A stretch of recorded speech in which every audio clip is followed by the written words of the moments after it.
Gloria al Señor. Dios te bendiga mucho, familia. Qué bueno que hoy podemos estar juntos una vez más para buscar de Dios, para aprender hoy de su palabra. La semana pasada comenzamos una nueva serie donde estuvimos hablando un poco bajo el tema las aguas de la vida. Aguas que traen sanidad, aguas que traen libertad, aguas que traen restauración para nosotros. Y el domingo pasado les mostraba este primer cuadro que traímos y hoy hay una segunda parte de este cuadro. Y la razón por la cual trabajamos sobre estos temas, estos cuadros fueron hechos por un miembro de nuestra iglesia y le hablábamos la idea que queríamos los pastores para hablar este mes. Y sabes, es interesante ver, porque muchas veces vemos las historias de la palabra de Dios como historias separadas o aisladas. Pero la realidad es que la historia de la palabra de Dios, la luz de la palabra de Dios en sí, es toda una gran historia donde tú y yo somos parte de ella. Y el domingo pasado hablamos un poco sobre la creación y sobre también el diluvio. Y cómo a través del caos, a través del desorden, de la oscuridad, Dios trajo restauración a un pueblo. Dios trajo oportunidades a un pueblo. El día de hoy vamos a continuar la historia. ¿Qué pasó después de esto? Porque hubo un pueblo escogido, el cual fue llamado de parte de Dios. Y este pueblo, sabes, ocurrieron dos cosas importantes en su historia, dos eventos importantes que tienen que ver con las aguas. Y cada uno de ellos estuvo separado por 40 años de diferencia. El primero de los eventos es uno de los muy conocidos, el cruce del Mar Rojo. Israel había sido libertado de los egipcios. Israel había sido rescatado de la opresión de más de 400 años. Y había ahora llegado el momento de su restauración. Y después del momento de su restauración, llegó el cruce del Mar Rojo. Llegó el momento de la libertad y 40 años después hubo otro proceso, hubo otro evento, el cruce del río Jordán hacia la tierra prometida. De estos dos eventos queremos conversar un poco hoy. Aguas que traen restauración, ríos que traen esperanza para nosotros como cristianos, y por eso les explicaba el domingo pasado que estos cuadros poseen partes que están sin pintar, porque tú y yo somos también parte de la historia bíblica. Esa es la parte donde tú y yo tenemos que entrar. Es la parte donde esta historia también es mi historia. Donde lo que Dios hizo por un pueblo lo hace hoy también por su pueblo. Porque hoy vemos la misma respuesta del Dios que se levantó, hoy se sigue levantando. Y sabes, me gusta mucho porque estos dos eventos, como les decía, hay 40 años entre cada uno de ellos. Y 40 años en la Biblia es un número que hace referencia a pruebas o disciplina. El número 40 no es un número que habla de juicio, sino es el número 9 es el que habla de juicio. Pero el número 40 en la Biblia casi siempre se refiere a momentos de prueba, a momentos de disciplina para llegar a un nuevo nivel, para comenzar una nueva esperanza en lo que estaban haciendo. Hay muchos ejemplos en la Biblia que podemos encontrar. Podemos ver 40 días mediante la adversidad, estos 40 años de Israel en el desierto, o Israel desde la crucifixión hasta la destrucción de Jerusalén. Algunos son ejemplos que representan el número 40.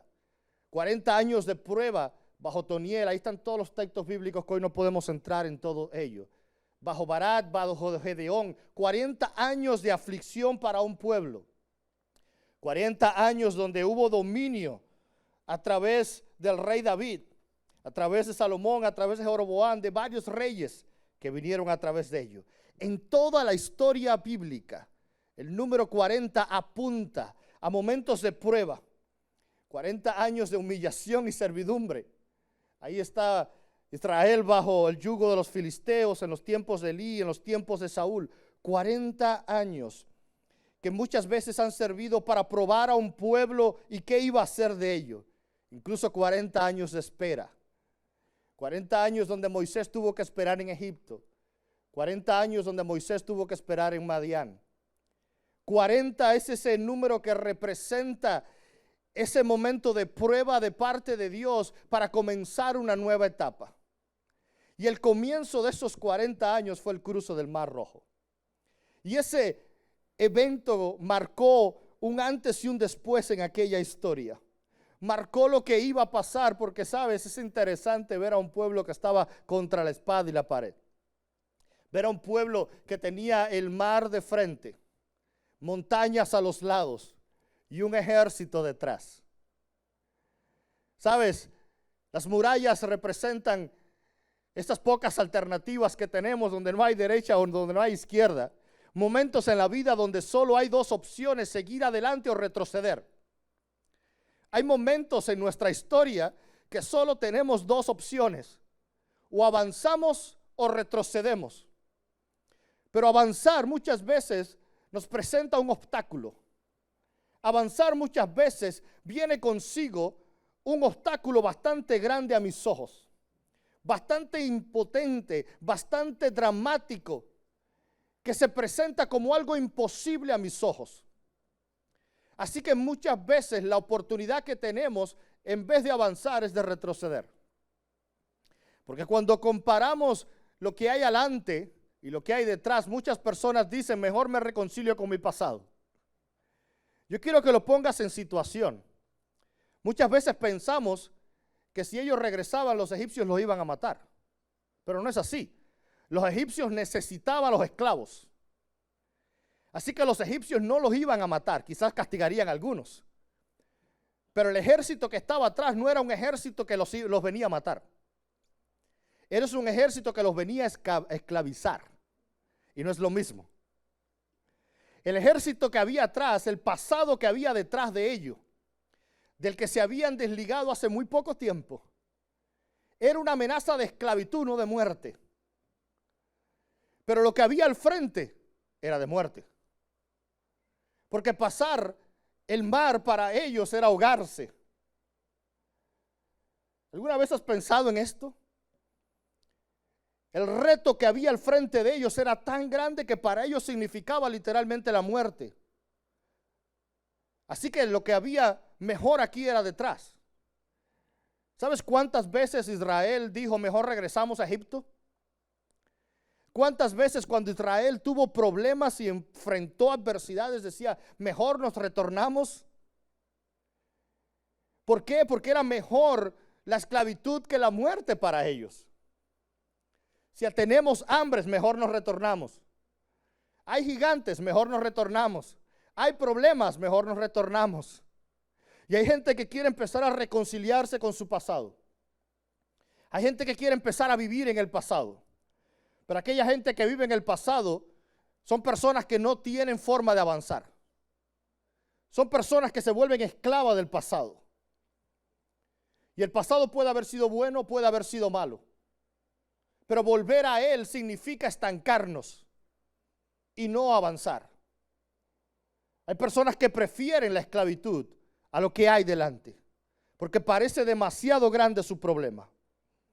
Así que la semana pasada hablamos sobre la creación. Hablamos de que el Espíritu Santo todavía estaba obrando, de que había respuesta en medio de la oscuridad y del desorden, de que había un espíritu capaz de traer oportunidades. Hablamos de un diluvio que trae juicio, pero que Dios sigue pactando con su gente, que Dios sigue dando oportunidades. Y cuando comenzamos ese camino, cuando nos aventuramos a ese camino, entonces a veces llega a esta segunda estación. Nos entramos a este segundo cuadro en nuestra historia. Un cuadro donde muchas veces tenemos al frente obstáculos demasiado fuertes para vencer. Obstáculos demasiado grandes para ser superados. Cuando creo que las cosas van a avanzar, cuando creo que por fin tengo libertad, cuando creo que por fin está la respuesta de parte de Dios, cuando creo que estoy viendo por fin la gracia de Dios, y me enfrento a algo más grande que yo. Me enfrento a un obstáculo más grande que yo mismo. Así que 40 años después, Israel tuvo que ser probado. 40 años tuvo que ser disciplinado. 40 años tuvo que ser enseñado de que no existe una opción al frente que no pueda ser cambiada si Dios la puso allí. El pueblo tuvo que entender que cuando Dios te lleva por un camino y cuando ese camino aún parece que es imposible avanzar, Dios tiene la solución todavía para avanzar. El pueblo tuvo que ser enseñado que a lo que a nosotros nos parece imposible, para Dios es posible, pero que el pasado no es la solución. Que cuando Dios te dijo avanza, Dios está pidiendo pasos de fe hacia el futuro. Dios está pidiendo un paso más. Creo que siempre me cuento la misma historia cuando hablo de la fe, pero para mí es una escena de una película que me mostró las cosas de un modo diferente. Quizás han visto seguro una película muy vieja, Indiana Jones en el Templo de la Perdición. Y este hombre buscando tesoros y donde quiera. ¿Sabes lo interesante de esta escena en esta película? Es la escena donde la única forma que tiene de avanzar es dar un paso al vacío. Según él, del otro lado del camino estaba una cueva donde estaba la última copa que usó Jesús. Estaba el Santo Grial. Y tenía que llegar a su conquista. Pero había todo un precipicio en el camino y tenía que dar el paso al vacío. Muchas veces esta es nuestra vida. Dios nos está poniendo una meta al frente y hay mucha gente que prefiere quedarse donde está que dar el paso hacia adelante. Hay gente que aún prefiere no crecer espiritualmente, no conquistar lo que Dios le ha dado, no cumplir sus propósitos en la vida por no dar un paso. Y ese paso lo llevó a, después de costarle mucho trabajo y finalmente dar el paso, ver que había un camino y había realmente una ruta, pero desde donde él estaba no era capaz de verlo. La única forma de descubrir el camino era dando el paso, porque desde el ángulo de visión de él no lo podía ver. Desde donde estamos, muchas veces somos incapaces de ver lo que hay al frente, pero no significa que el camino no está. Así que Dios abrió un mar. Así que Dios cruzó, así que Dios los hizo avanzar y pasaron 40 años de prueba, donde tuvieron que disciplinarse y 40 años después estuvieron listos para el segundo evento, estuvieron listos para cruzar el río Jordán y avanzar hacia la tierra prometida. Pero justo en el mismo camino tuvieron que avanzar a la tierra y ver que la tierra era difícil, llena de gigantes, difícil de conquistar, enemigos más fuertes que ellos. Así que cuando ellos avanzaban cada uno de los 40 años en el desierto, la única frase que tenían en su mente era: Dios nos prometió una tierra que es abundante. Dios prometió una tierra que es fructífera. Dios nos prometió abundancia. Dios prometió una tierra que fluye leche y miel. Esa era la mente. Eso era lo que ellos tenían. Esa era su promesa. La promesa que se repetían: esto va a ser bueno. Esto va a ser bueno. Y cuando llegan allí, quizás en su mente ellos estaban esperando un jardín del Edén. Estaban esperando un lugar perfecto, listo para ellos. Pero llegan y encuentran una tierra con gigantes. Encuentran que sí había abundancia, pero también había... Y las que descendían hacia el mar de Arabá, el mar salado, fueron cortadas completamente y el pueblo pasó frente a Jericó. Y los sacerdotes que llevaban el arca del pacto estuvieron en tierra seca en medio del Jordán, mientras que todo Israel cruzaba sobre tierra seca hasta que todo el pueblo acabó de pasar el Jordán. Dios presenta delante de ellos 40 años después un segundo cruce, un segundo momento delante de ellos. Y les digo: ¿sabes qué? Ahora viene. Ahora viene una palabra para ustedes. Cuando tú estás listo para avanzar al futuro, cuando tú estás listo para el siguiente paso, cuando tú estás listo a que Dios escriba la historia que tiene preparado para ti, hay un proceso. Hay algo que tiene que ocurrir en tu vida. ¿Sabes qué? Me gusta mucho el verso 3, porque a partir de todo ese capítulo, luego léelo en casa el capítulo 3 completo. Lo primero que les da es una palabra de advertencia. Lo primero que les dice es: cuando veas el arca del pacto vuestro Dios, marcharéis en pos de ella, a fin de que sepáis el camino. Cuando ustedes vean el arca, ustedes marchen, ustedes avancen detrás del arca, para que el arca les muestre el camino.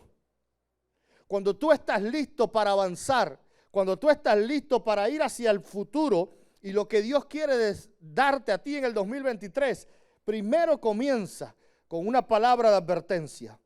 Cuando tú quieres avanzar, hay un orden, y el orden es cuando el arca, que representa la presencia de Dios, avanza, tú avanzas, no al revés. Cuando la presencia de Dios avanza, ¿por qué? Porque me gusta mucho. Dice: para fin de que sepas el camino por donde debes andar. No hay otra forma de conocer el camino. No hay otra forma de avanzar. Solo había un gran río delante de ellos y Dios la pone tan difícil que tiene que ser en la primavera. El Jordán no es un río tan caudaloso. No es un problema en muchas de sus áreas cruzarlo en otra época del año. Pero en la época de la cosecha es un río que se llena completamente y se desborda. Y ahí es cuando Dios les dice: hay que cruzar. Habían estado 40 años, camán, podían esperar un añito más, un poquito más. ¿Qué problema había con esperar unos meses más a que bajara el nivel del río? Pero Dios te manda a avanzar a un obstáculo demasiado grande, porque ahí es donde Dios demuestra su poder. Dios te manda a avanzar y te dice: pero hay un orden. Seguro que has visto ríos crecidos y son horribles. Si hay algo hermoso es sentarse en un río tranquilo y ver el atardecer o el amanecer. Es precioso. Si pescas, te sientas con tu varita y pescas. Pero cuando el río está crecido, no hay forma de acercarse. Es demasiado fuerte. ¿Cuánta gente ha perdido la vida en ríos crecidos? Y justo en ese tipo de momento, Dios les dice: avancen. Pero lo que ustedes están viendo es un río revuelto, es un río que está botado, es un río que está demasiado fuerte, y yo les voy a mostrar el camino. Cuando mi presencia avance, ustedes se mueven. Cuando yo me muevo, ustedes se mueven. Pero luego les dice algo. Les dice: ahora se mueven junto con el arca a una distancia de 2000 codos. Aún así Dios le está diciendo: yo marco el camino y tú ves detrás, pero guarda tu distancia. ¿Para qué? Para que no vayas demasiado rápido ni demasiado lento. Ve al ritmo del que te está mostrando el camino. Ve al mismo ritmo para que entiendas que el Eterno es el que está contigo. Y sabes, me gusta mucho porque todo esto suena bien, ok. Tú me dices que avance y avanzo. Como mismo abriste el mar rojo, yo avanzo. Y muchas veces nuestra predicación se queda aquí. Dios, tú me dices avanza y yo avanzo. Tú me dices, si lo voy a hacer en fe. Voy a dar ese paso que estás teniendo delante de mí. Pero ese fue en el verso 3 del capítulo 3. En el verso 3 les dijo: yo voy a marchar y ustedes van detrás de mí. Pero en el verso 5 les dijo: pero hay algo antes de avanzar. En el verso 5 les dice: tienen que prepararse primero. Dice: santifíquense porque Jehová hará maravillas entre vosotros. Prepárense. No solo habla de limpieza, habla de santificación. ¿Y sabes lo interesante de la santificación?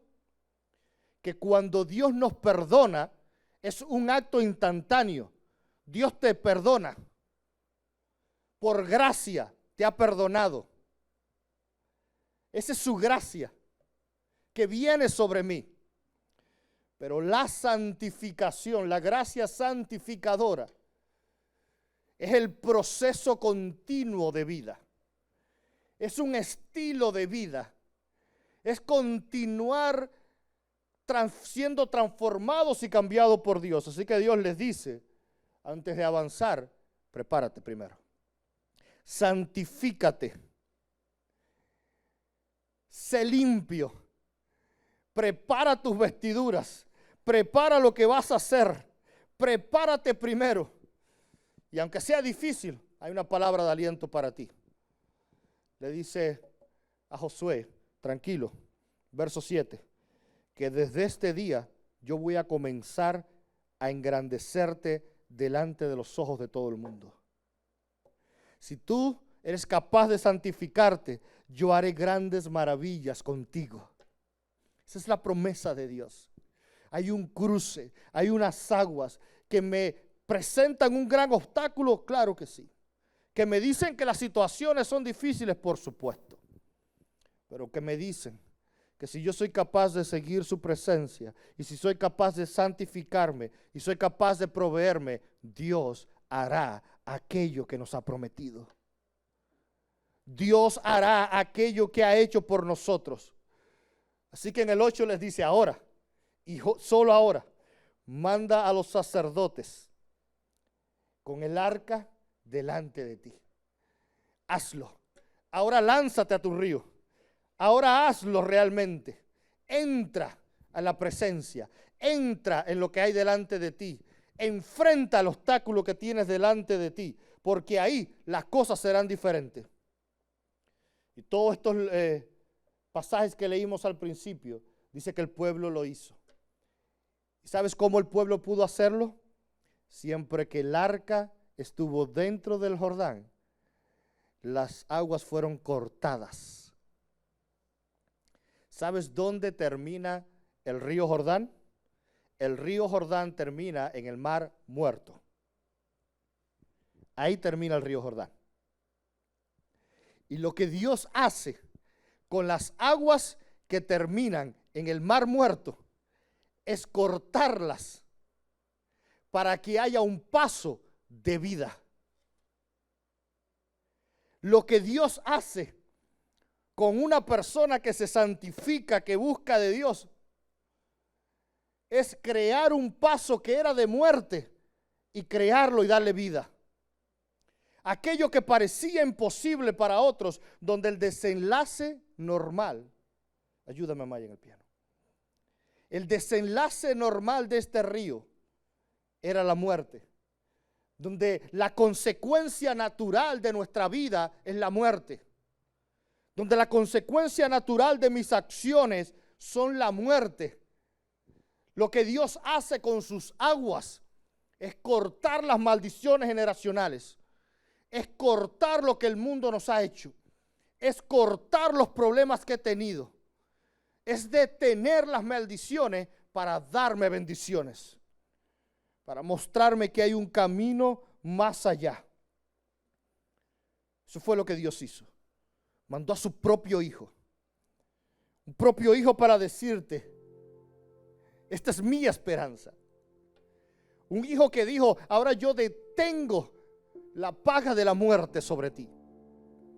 Yo detengo para que puedas cruzar del otro lado a tu bendición, para que puedas avanzar en tu bendición, para que puedas avanzar a tu propósito y a tu destino. Por eso el salmista era capaz de decirlo, porque el salmista sabía lo que significaba un futuro alejado de Dios, cero esperanza sin Él. Así que viene Dios, le revela al salmista que hay esperanza de futuro. Y viene el salmista en el Salmo 114, verso 5, y le dice, ¿qué te pasa, oh mar, que huyes? Y a ti, Jordán, que te vuelves atrás. Este es el salmista. Este es David diciendo, ¿qué pasa contigo, mar? No fuiste suficiente para un Dios. ¿Qué pasa contigo, Jordán, que te vuelves atrás? Porque no hay nada imposible para Dios. Y el verso 10 termina: y en esto conoceréis que el Dios viviente está con ustedes. En esto conocerás que Dios está contigo. Así que Dios prueba su presencia. Y Dios te dice: si estoy contigo, ¿quién contra ti? Es lo más lindo que podía decir el apóstol Pablo. Si Dios es con nosotros, ¿quién contra nosotros? Porque toda esta gente experimentó que aunque hay un río abundante que se lleva a paso toda la vida, que rompe todo a su paso, no hay mar que detenga lo que Dios tiene contigo. No hay río que se interponga en la tierra prometida del otro lado. Marca la presencia de Dios, sigue su camino y Él responderá. Yo quiero invitarte, mientras el grupo de alabanza me acompaña aquí al frente, yo quiero invitarte que hoy terminemos con una última canción. Una canción que habla de necesidad, donde dice: Señor, levántame, Señor, cámbiame. Y no por mí, sino por tu amor, por el poder de tu amor, por el poder de aquel que me ha dado, que me ha otorgado, que me ha presentado, para que tú puedas hoy decir como el salmista: oh, ¿qué pasa, Omar, que huyes? O a ti, Jordán, que te vuelves atrás. Para que tú puedas mirar los problemas a los ojos y decirle: oh, problema, ¿dónde eras tan grande que ahora huyes? Maldición, ahora vuelves atrás. Porque Dios está contigo. Así que yo quiero invitarte que te puedas poner en pie. Terminamos cantando juntos esta canción.